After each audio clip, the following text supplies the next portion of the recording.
আপনার ভোটাধিকার, আপনার ভোট দেওয়ার যে প্রাপ্য, ভোট দিতে পারার যে পাওনাটি, সেটি আপনারা আদায় করতে পারবেন এই আগামী জাতীয় সংসদ নির্বাচনে।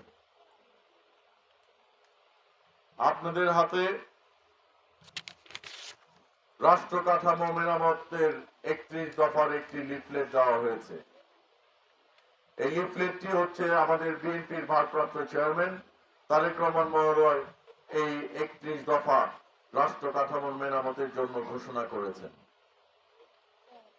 আপনাদের জন্য বিশেষ করে এখানে 23 নম্বর পয়েন্ট যেটি আছে, নারীর মর্যাদা সুরক্ষা ও ক্ষমতায়নে যথাযথ পদক্ষেপ গ্রহণ, অর্থাৎ আপনাদের যে পাওনা আছে, আপনাদের যে অধিকার আছে, আপনাদের যে প্রাপ্য,